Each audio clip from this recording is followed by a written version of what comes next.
ছাত্র জনতার ঐক্যবদ্ধ শক্তিতে বদলে গেছে ইতিহাস। হাজারো প্রাণের বিনিময়ে এসেছে গণ অভ্যুত্থান।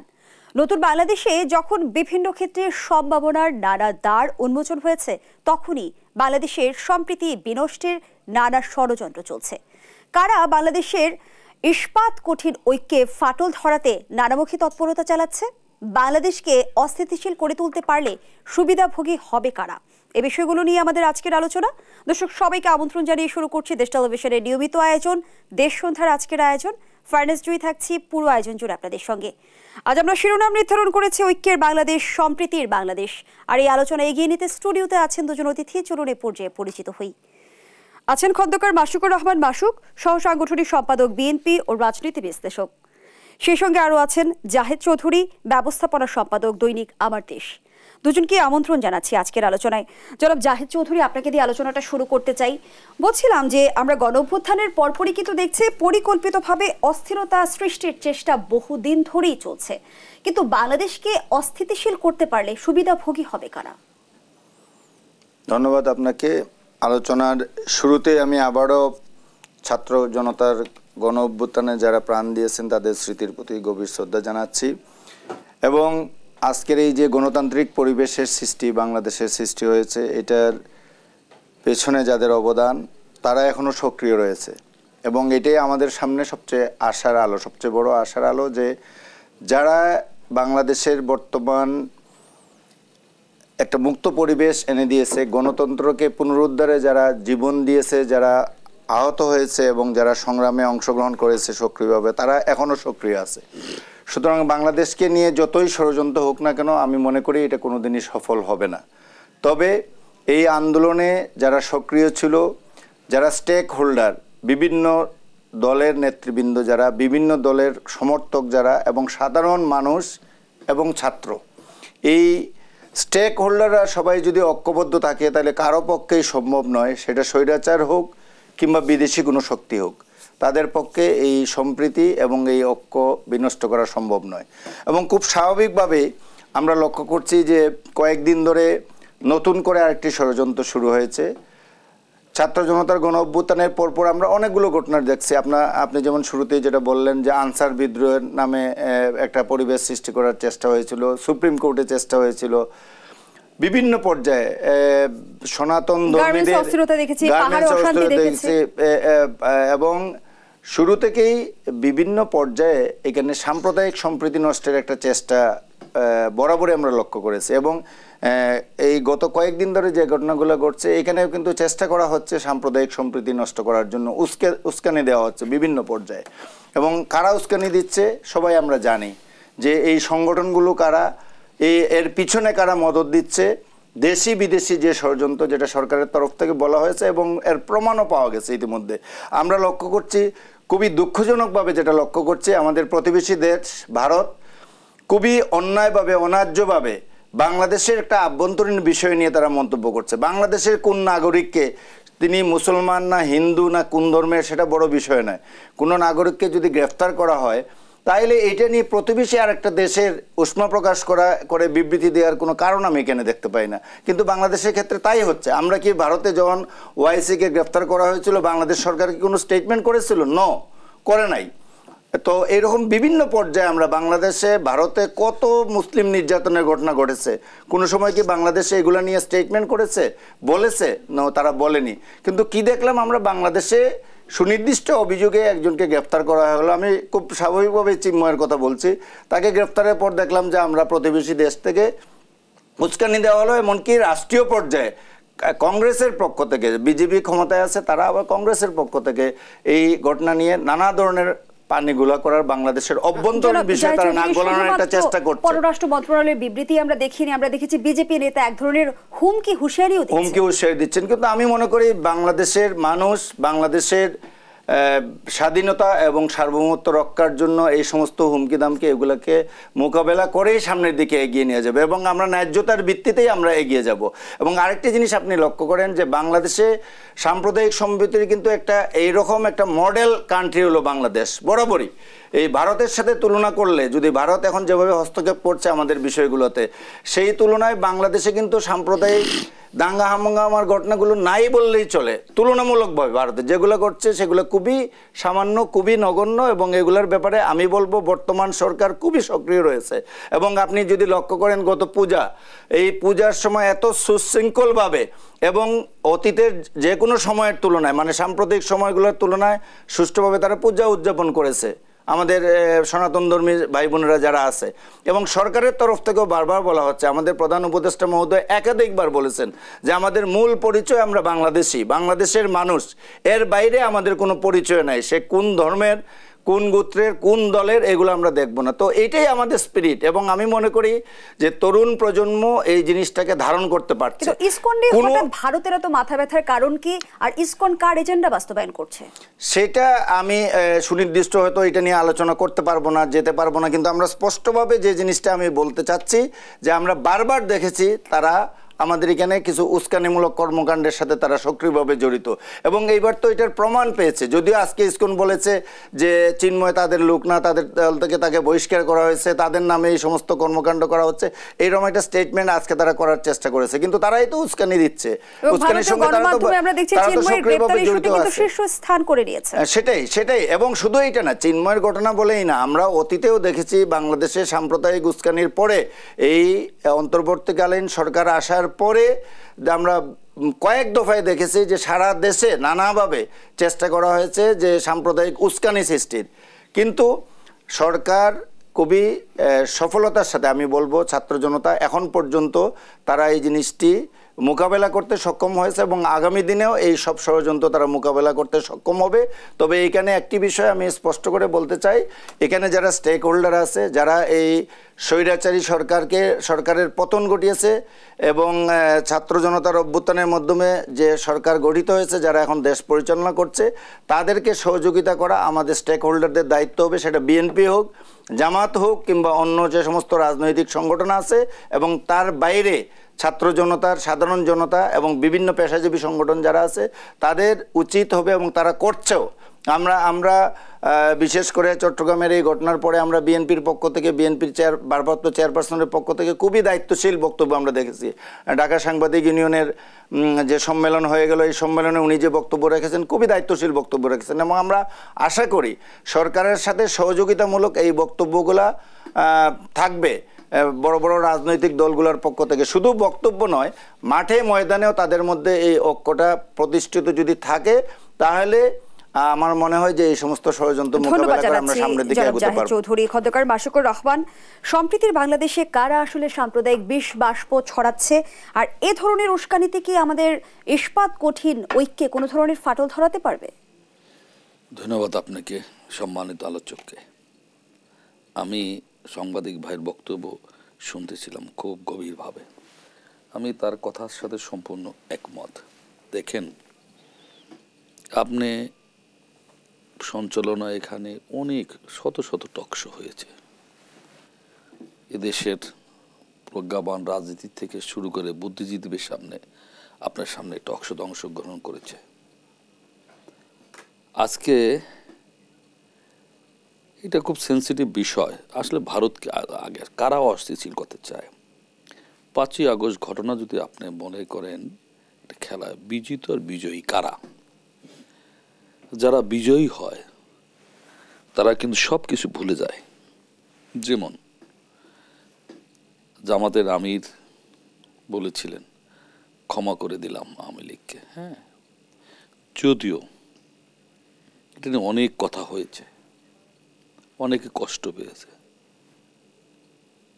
আমি ওই ব্যাখ্যা যাব না, কিন্তু পরাজিত যারা, তারা কিন্তু ভোলে না। প্রতি বিপ্লব একটি শব্দ রয়েছে, এটা যদি বিপ্লব ধরেন,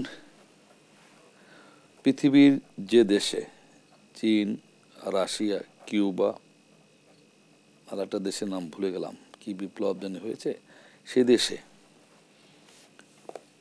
পতিত ফ্যাসিস্ট সেই দল আর তারা কেউ রাজনীতি করতে পারে নাই। শুধু তাই নয়, ফ্যাসিস্টদের যে অবস্থা হয়েছে বাংলাদেশে তার কিছুই হয় নাই, পৃথিবীর যেখানে হয়।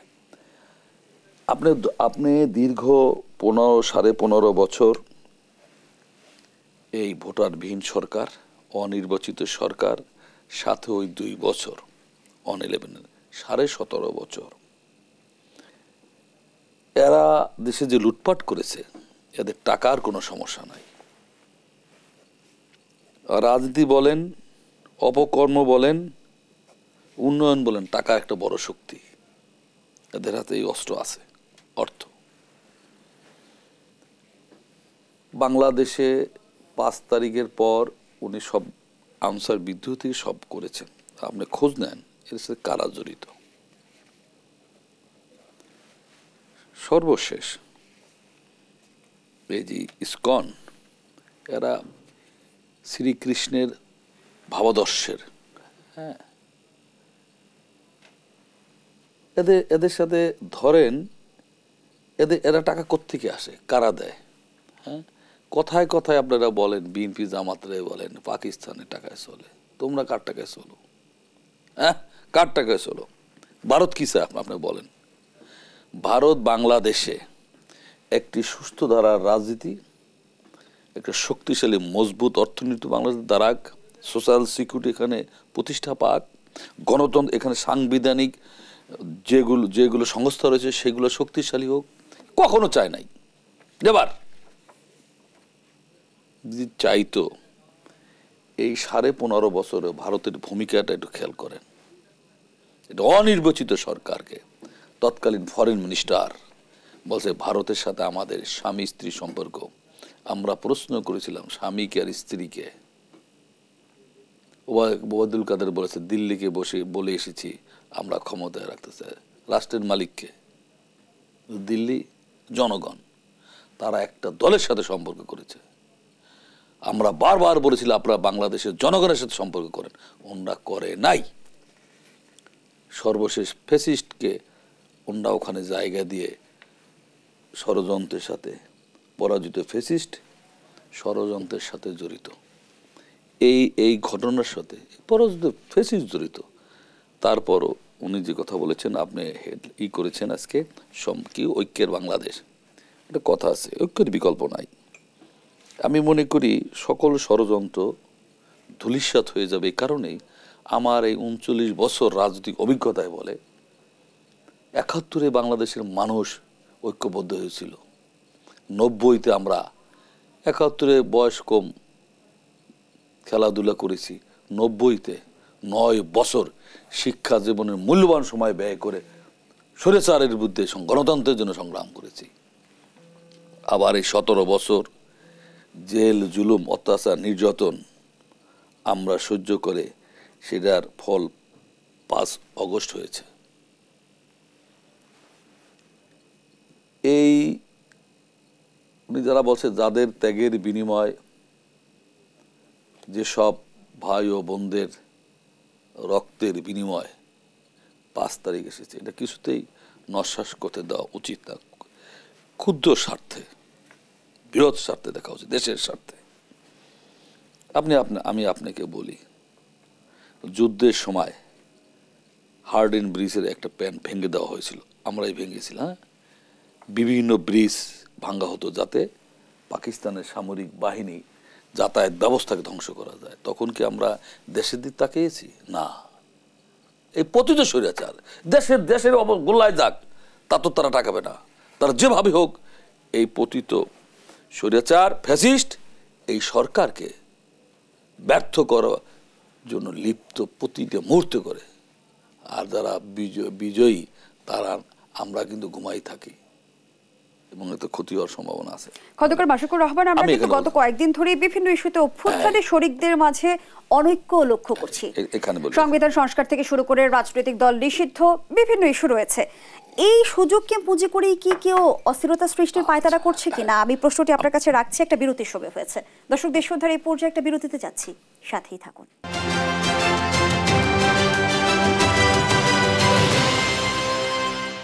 ফিরে এলাম, দেখছেন দেশ সন্ধ্যা। ঐক্যের বাংলাদেশ, সম্প্রীতির বাংলাদেশ, এই শিরোনামে চলছে আজকের আলোচনা। ফিরছে আলোচকদের কাছে। খন্দকার মাশিকুর রহমান, যে আলোচনায় আমরা ছিলাম, গণঅভ্যুত্থানের শরিকদের মধ্যে যে অনৈক্য আমরা দেখেছি বিভিন্ন ইস্যুতে, এই অনৈক্যের সুযোগ কি কেউ কাজে লাগানোর চেষ্টা করছে? এটা একটা সুন্দর প্রশ্ন। যারা এই ফেসিবাস উচ্ছেদে দীর্ঘদিন আন্দোলন সংগ্রাম করেছে দল, গোষ্ঠী, সংস্থা। আমি অনুরোধ করব, কোনো ক্ষুদ্র স্বার্থে সংস্কার এটা চলমান, আমি ওখানে আর সংস্কারের চলমান প্রক্রিয়া, প্রতিটা দলের আদর্শ উদ্দেশ্য আমি মনে করি জনগণের কল্যাণের জন্য ভালো। যেমন ধর্ম, সকল ধর্মের শিক্ষা খারাপ হতে পারে না, ভালো, পছন্দ হোক বা না হোক কেউ। তো এই সব প্রস্তাব সংস্কার সবাই, যে ডক্টর ইউনূস বিশ্ব নন্দিত একজন ব্যক্তি, নেতা, ওখানে অন্য কেউ হইল সব দলের খুশি করার মতো করার সুযোগ নাই বলে আমি মনে করি। আপনি বৃষ্টি চান, আমরা মাঝে মধ্যে বলি আমি কই বৃষ্টি না হলে ভালো, আজকে স্বয়ং আল্লাহ তো সবাই খুশি করতে পারে বলে আমার মনে হয় না, তো উনি পারবে কেমনে। কিন্তু দেখতে হবে সবচেয়ে আগে আমাকে আমার দলের, পৃথিবীর কোনো দলের গঠনতন্ত্র নেই, বিএনপির গঠনতন্ত্র আছে, ব্যক্তি চেয়ে দল, দলের চেয়ে দেশ বড়। দেশের কথা আগে ভাবতে হবে আমার।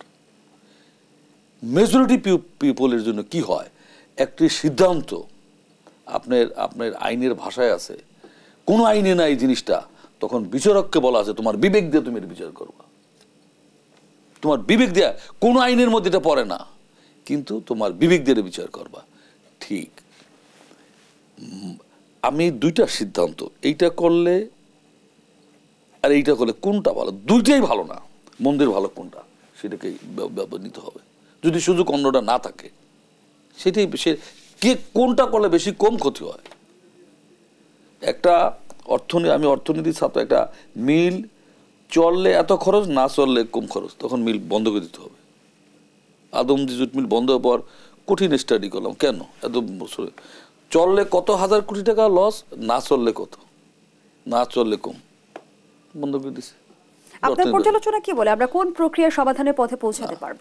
আমি বলি এই অন্তর্বর্তী সরকারকে সংস্কারের, আমার কথা যে আগামী ইলেকশন কালকে হোক, 1 বছর পর হোক, 6 মাস পর হোক, আগামী 5 বছর যারাই এদেশের জনগণ যাদেরই ক্ষমতায় বসলো, আগামী 5 বছর পর এই ইলেকশন কমিশন, এই পুলিশ, এই জুডিশিয়াল বিভাগ, পিএসসি, বিশেষ করে দুদক, এইসব নিয়ে যেন আর রক্ত ঝরাতে না হয়।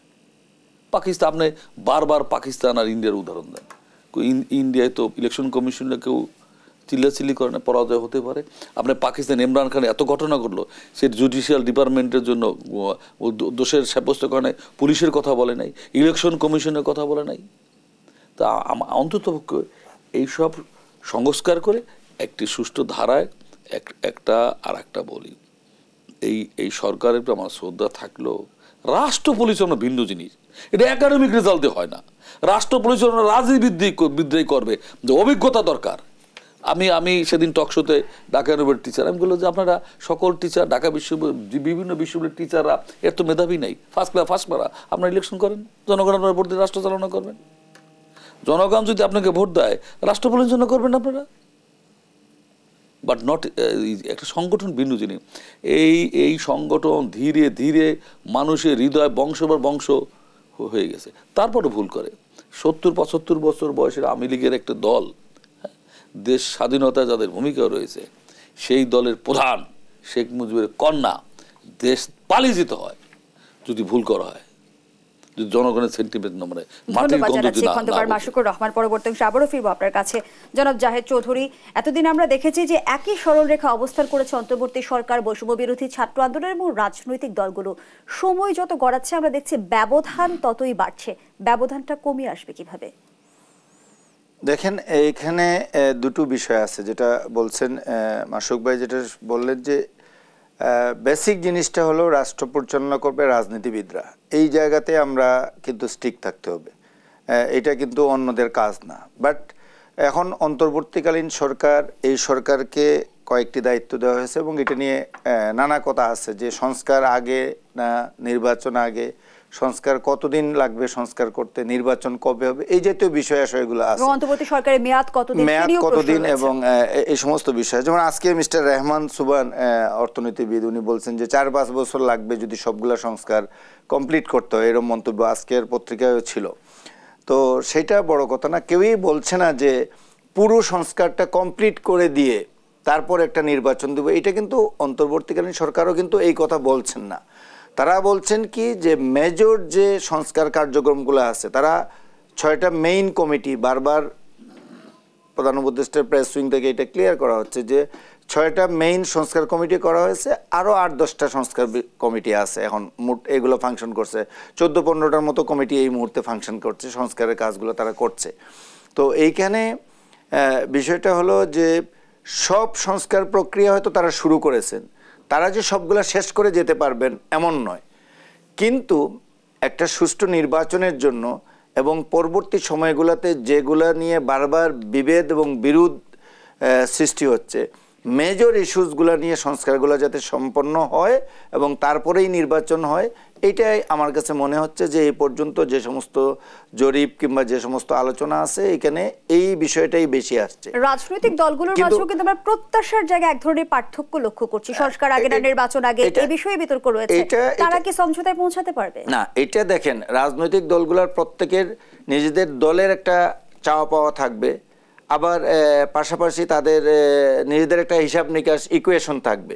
কোনো দল মনে করতে পারে, আমি যদি বিএনপির কথাও মনে করি, যে যতই দিন যাবে হয়তো বিএনপির ভোট কমতে থাকবে, মেবি আবার বাড়তেও পারে, নট আনলাইকলি। তো এখন বিষয়টা কেন, আপনি বলবেন যে এই বিষয়টা কেন এটা, যে নানা ধরনের অ্যাক্টিভিটিস যখন আপনি করবেন, তৎপরতা যখন চালাবেন কিংবা চালাতে পারবেন না, আপনি কোনো ফাংশন করতে পারছেন না, মানুষজন আপনার কাছে যেতে পারছে না, আপনি কোনো সমাধান দিতে পারছেন না, এই সবগুলোই কিন্তু নানাভাবে এটা কাজ করে। তো দলগুলো তাদের নিজ নিজ অবস্থান থেকে তারা তাদের প্রত্যাশার কথাগুলো বলবে, তাদের চাহিদার দাবিগুলো জানাবে।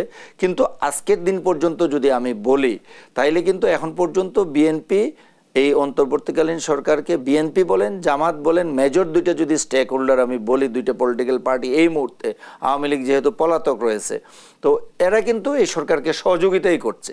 এবং যেটুক ডিফারেন্স অফ অপিনিয়নকে মাঝে মধ্যে কেউ আমরা অনেক বড় করে তুলছি, এটা থাকতেই পারে। আপনার ঘরের মধ্যে আছে, আমার ঘরের মধ্যে আছে, একটা পরিবারের মধ্যে থাকে, এগুলো তো থাকবেই, দলের মধ্যে থাকবে, দুইটা দলের মধ্যে হলে আরো বেশি থাকবে, রাষ্ট্রের পর্যায়ে রাষ্ট্রীয় পর্যায়ে গেলে এখানে ডিফারেন্স অফ অপিনিয়ন থাকতেই পারে। বলা হচ্ছে যে নির্বাচন যত বিলম্ব হবে ষড়যন্ত্র ততই বাড়বে, নির্বাচন কি আসলে রক্ষা কবচ হতে পারবে? সেটা রক্ষা কবচ না, এটা ভিন্ন কারণে বলা হচ্ছে। এইটা আমি যেটা বলি যে ষড়যন্ত্র, এটা হলো যে আপনি ষড়যন্ত্রের কারণে ভয় করে, এটা হলো যে আপনি বিএনপির এই কথাটার অর্থটা হলো, একটা অর্থ হলো, আমি যেটা বুঝি আমার ধারণা, যে আপনারা গভর্নমেন্টটাকে পারফেক্টলি যদি চালাতে না পারেন, যেভাবে চালানোর দরকার, সেখানে যে আপনাদের লুপহোলসগুলো আছে, লুপহোলসগুলো কেন আছে, যে আপনারা যেহেতু পলিটিক্যাল পার্টি না এবং পলিটিক্যাল পার্টি সরাসরি এখানে ইনভলভ না, যে কারণে এগুলো আপনারা সামাল দিতে পারছেন না, যেটা পলিটিক্যাল পার্টিগুলো পারে, কারণ তাদের একটা বিরাট সমর্থক গোষ্ঠী রয়েছে এবং তারা অ্যাক্টিভলি পার্টিসিপেট করে। কিন্তু এই সরকারের স্বতঃস্ফূর্তভাবে পার্টিসিপেশনের বিষয় আছে, সাধারণ মানুষ করছে, কিন্তু পলিটিক্যাল অ্যাক্টিভিস্টরা ওই পর্যায়ে আপনাকে সাপোর্টটা দিবে না, যেটা পলিটিক্যাল পার্টি সরকারে থাকলে এই সাপোর্টটা তারা পায়।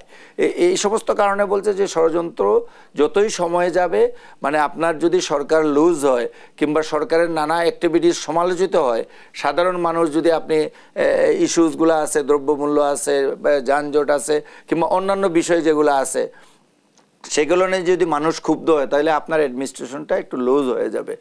এইটা একটা কারণ আছে। আর আমি আরেকটা জায়গায় যেটা বলতে চাই, যেটা আপনি বলছেন যে সংস্কার নিয়ে মতপার্থক্য থাকবে, এইটাই এই গভর্নমেন্ট মাঝখানে থেকে তারা একটা কোঅর্ডিনেটরের কাজ করছে, কোঅর্ডিনেশন করছে, যে পলিটিক্যাল পার্টিগুলো যা যা চায় এগুলো থেকে তাদের প্রস্তাবগুলো নিয়ে একটা সমন্বয় করবে, সবাইকে এক টেবিলে নিয়ে এসে সবার মতামত নিয়ে তারা কিন্তু বলছে যে আমরা 31শে ডিসেম্বরের মধ্যে সংস্কার কমিশনগুলোর রিপোর্টটা আমরা পাবো, রিপোর্টগুলা পেলে পরে প্রাইমারি যে রিপোর্টগুলো আমরা পাবো, দেন আমরা এটা নিয়ে পলিটিক্যাল পার্টিগুলোর সাথে ডিসকাস করতে বলবো এবং তাদের অপিনিয়ন নিয়ে দেখছি, যেখানে গণঅভ্যুত্থানের নেতারা বলছে যে শুধুমাত্র নির্বাচনের জন্য আসলে এতগুলো মানুষ প্রাণ দেয়নি, বা এটা তো কেউ বলছেও না, এটা তো বলা হচ্ছে যে সংস্কার করে নির্বাচন। এখন সংস্কারটা কতটুকু করবেন এটা নিয়ে একটা বিতর্ক আছে, যে আপনি কতটুকু সংস্কার করবেন। আপনি 4-5 বছর থেকে টোটাল সংস্কারটা কমপ্লিট করে যাবেন, নাকি এটা প্রক্রিয়াটা শুরু করে দিয়ে মেজর ইভেন্টসগুলো আপনি সমাধান করে দিয়ে আপনি যাবেন, বাকিটা এসে নির্বাচিত সরকার করবে। নির্বাচন যদি বিলম্বিত হয় তাহলে সরকারের সঙ্গে রাজনৈতিক দলগুলো দূরত্ব কি আরো বাড়বে?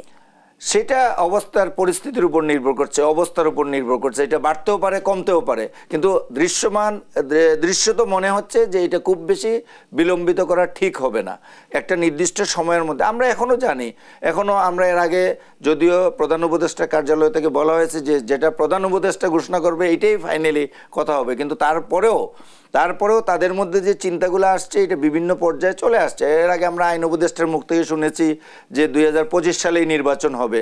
এর আগে আমরা এমনও শুনেছি যে 2 বছরের বেশি এই সরকারকে থাকা ঠিক হবে না। এরকম নানা কথা আসছে। তো তারাও তো বলছেন যে আমরা খুব শিগগিরই একটা রোডম্যাপ ডিক্লেয়ার করতে পারবো।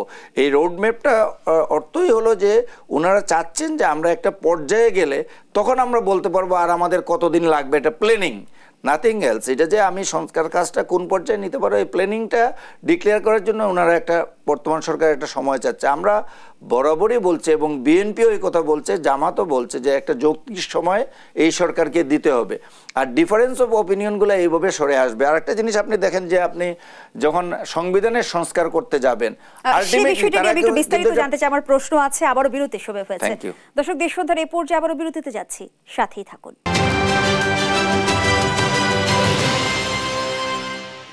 ফিরে এলাম, দেখছেন দেশ সন্ধ্যা। আমরা আবারও ফিরছি আলোচনায়। জনাব জাহিদ চৌধুরী, যে আলোচনায় আমরা ছিলাম সংবিধান সংস্কার নিয়ে, আমরা আলোচনা তো দীর্ঘদিন ধরেই দেখছি। সংবিধান সংস্কার ইতিমধ্যে বিএনপি 62টি প্রস্তাব দিয়েছে, যদিও বিএনপি বলছে বাস্তবায়ন করবে নির্বাচিত সরকার। সংবিধান সংস্কারের এখতিয়ার অন্তর্বর্তী সরকারের আছে কিনা এমন প্রশ্নও রাখছে রাজনৈতিক দলগুলো। এই বিষয়ে আপনার পর্যবেক্ষণ?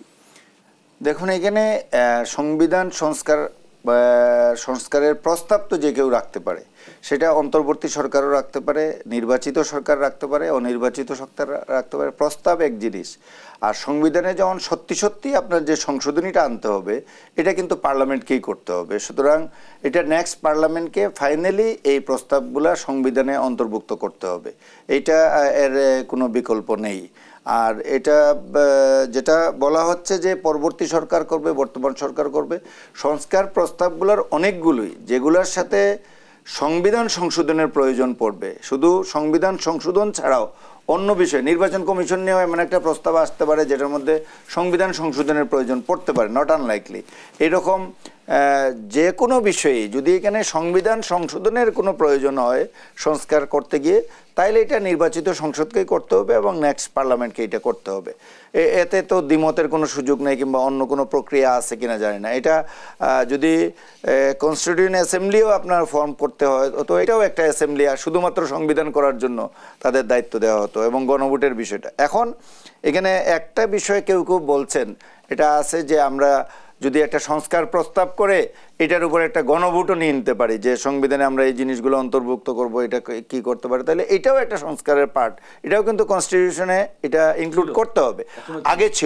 আগে যেটা ছিল যে সংবিধানে যদি আপনি মৌলিক কোনো পরিবর্তন করতে চান তাহলে গণভোটের প্রয়োজন পড়বে, কিন্তু এটা ত্রয়োদশ সংশোধনীর সময় এটা একবারের জন্য উঠানো হয়েছিল, পুরোপুরি উঠানো হয় নাই। বা যখন পঞ্চদশ সংশোধনী হলো তখন এটা পুরোপুরি সংবিধান থেকে এটাকে বাদ দিয়ে দেওয়া হয়, যে গণভোটের ধারাটিকে এখান থেকে সরিয়ে দেওয়া হয় যতটুকু আমি জানি। তো এখন যে বিষয়টি আসছে যে কতটুকু করবে, বিএনপির 62 দফা প্রস্তাব বিএনপি দিয়েছে। এখন আমি যে কথাটি বলতে চাচ্ছি যে এখানে এই সরকার, আগেও বললাম, যেটা তারা মূলত সবার সাথে একটা সমন্বয় করবে, তারা একটা কোঅর্ডিনেট করবে যে রাজনৈতিক দল সহ স্টেক হোল্ডাররা কী চান এবং প্রত্যেকের চাওয়ার বিষয়টা নিয়ে এসে এটার মধ্যে সমন্বয় করে কমন এবং আনকমন বিষয়গুলো, এখন যেগুলো কমন পড়ে গেছে এগুলো নিয়ে তো আর আলোচনার কোনো বিষয় নেই। মেইন স্টেক হোল্ডাররা যে সমস্ত বিষয়ে প্রস্তাব দিয়েছেন এবং যেগুলো নিয়ে কারোর মধ্যে তেমন কোনো মতবিরোধ নেই, সেটা তো একটা কমন ইস্যুজ হয়ে দাঁড়িয়ে গেল। আর এরপরে থাকলো আনকমন ইস্যু। তো আমরা বড় দাগে যদি কথা বলি, এখানে যে জিনিসটা আসছিল যে প্রপোর্শনেট মেম্বারশিপ, যে আমরা ভোটাভুটি করব, যে দল যত ভোট পাবে তার উপর ভিত্তি করে তার পার্লামেন্টে মেম্বারশিপ হবে, যেটা জামাতের প্রস্তাব ছিল। এই জায়গায় আমরা দেখেছি যে বিএনপি এটার সাথে ডিফার করেছে। তো এখন দুই পক্ষের কথাবার্তা শুনে সংস্কার কমিশন যারা আছে তারা এখানে একটা সিদ্ধান্তে আসতে পারে যে এই জায়গাটাতে তারা কি করবে। কিন্তু অন্যান্য দ্বিকক্ষ বিশিষ্ট পার্লামেন্ট, বিএনপির যেমন নিজস্ব একটা চিন্তাধারা, এখানে জামাত বড় ধরনের কোনো আপত্তি করে নাই, কিন্তু তাদের এটার মধ্যে এই ধারাটা নাই। তো এইরকম যে সমস্ত জায়গায় মিল এবং অমিলটা খুঁজে বের করে তখনই কিন্তু এটা করবে, এবং এই সরকার যেটা পলিটিক্যাল পার্টিগুলোর মধ্যে একটা আন্ডারস্ট্যান্ডিং নিয়ে আসবে, একটা ন্যাশনাল কনসেনসাস নিয়ে আসবে, তাইলে পরবর্তী সরকার এসে এটা তারা করতে তখনও কিন্তু বাধ্য না, বাট তাদের উপর একটা প্রেশার ক্রিয়েট হবে এবং সারা দেশবাসীর একটা চাপ থাকবে। তারা একটা পলিটিক্যাল পার্টিগুলো একটা কমিটমেন্ট করবে, নির্বাচনী ম্যানিফেস্টোতে জিনিসগুলো নিয়ে আসলো কিনা এই বিষয়গুলো আসবে, যে ইয়েস তারা যদি নির্বাচনী ম্যানিফেস্টোতে এই অন্তর্বর্তীকালীন সরকার যে সংস্কার প্রস্তাবটা টেবিলে রেখে গেল, যদি বিএনপি বলে যে আমরা এইটুকু করব না, তাহলে পাবলিকের অপিনিয়ন দেওয়ার একটা সুযোগ থাকবে যে ন বিএনপি যেহেতু সংস্কার করবো না আমরা ওদেরকে ভোট দিব না, অন্য একদল যদি বলে করবো তাহলে ভোট দিব। আবার যদি তারা আলাদা করে বলে তখন তারা সিদ্ধান্ত নিতে পারবে, ওইখানে নির্বাচনের মাধ্যমে এক ধরনের অপিনিয়ন দেওয়ার সুযোগ থাকবে। সংস্কার নিয়ে মোটা দাগে বিএনপির ভাবনা, আমি কোনো ভারী কথা বলবো না, সোজা সাপটা কথা। প্রথমত আসি আমি সংস্কার, এটা একটা চলমান প্রক্রিয়া, 5 বছর পর আবারও একটা সংস্কার আসতে পারে। যেমন এই যে আপনার একটা টিভি চ্যানেল, একাধিক টিভি চ্যানেল আছে, কোন জিনিসটা করলে আমার জনগণ আমার এই অ্যাকসেপ্ট করবে, পরিবর্তন হতে পারে। সেটা পরিবর্তন হতে পারে আপনার অনুষ্ঠানমালার, সংবাদ পাঠিকার পরিবর্তন হতে পারে, পাঠকের পরিবর্তন হতে পারে, এটা চলমান পরীক্ষা। আসেন, উনি যে কথাটা বলেছেন আমি একমত হয়ে বলতে চাই, আমরা একটা উপস্থাপন করছি সংস্কারের, জামাত করতে পারে, আন্দোলনরত আওয়ামী লীগের সাথে 9 দল পতিত স্বৈরাচার বাদে সবাই তো দিবে। কিন্তু মূল প্রশ্ন হচ্ছে রাষ্ট্রের মৌলিক জায়গাগুলোতে যে সংস্কার দরকার সেগুলো, সেই উদ্যোগগুলোতে আলোর মুখ দেখবে না, আমি আলো দেখবে এরা বাদে সংস্কার সবাইটা মিল হবে না, পার্থক্য হতেই পারে। আমি মনে করলাম এটা কারা পাস করবে, পরবর্তী নির্বাচিত সংসদ, জনগণের সরাসরি ভোটে নির্বাচিত সংসদ, এবং এই ডিউরিং পিরিয়ড ডক্টর ইউনূসের এটাও পাস করতে হবে। এটা সাংবিধানিক বা বৈধ সরকার না, কিন্তু আমাদের মেজরিটি জনগণের সমর্থন রয়েছে এটার প্রতি। এটা এদের এই পিরিয়ডটাকে পাস করতে হবে। নেক্সট নির্বাচিত যারা আসেন এখানে, যদি এরকম হয়েই যায় জামাত বিএনপির মধ্যে বা অন্যান্য সংগঠন, জুনায়েদ সাকি, মাহমুদুর রহমান মান্না, নুরুর, পার্থক্য হতে পারে। ছেড়ে দেন আগামী নির্বাচনে, আগামী পার্লামেন্টে যারা আসবে তারা করবে। যদি জুনায়েদ সাকির দল ক্ষমতা আছে তারা করবে, বিএনপি তার জামাত আছে তারা করবে। জনগণকে বলতে হবে আমরা আগামীতে ক্ষমতায় গেলে এই সংস্কার করতে পারি নাই, করবো। জনগণ অ্যাকসেপ্ট করে করবে, প্রত্যাখ্যান করবে, সোজা ভাষা। আপনার জনগণকে ছেড়ে দেন, মালিককে। এই সংবিধান কার জন্য? জনগণ, রাষ্ট্রের মালিক জনগণ, জনগণের মালিকানা জনগণকে ফিরিয়ে দেন, তারা মনে করবে। তার সংস্কার যে সবাই মিলেও যদি এটা সংবিধান তো রচনা করা হয় বা সংস্কার করা হয়, পাস করবে নেক্সট পার্লামেন্ট, তাই না? একদম সোজা কথা, সবাই মিল হবে। আমাদের তো এক একটা রাজনৈতিক দলের এক একটা গঠনতন্ত্র নির্বাচনের আগে আমরা কি করব ক্ষমতায় গেলে সেটাকে বলে ম্যানিফেস্টো। আমরা দেই নির্বাচন, আমরা উনি বলবো আমরা এই করবো, আমরা বলবো এই করবো,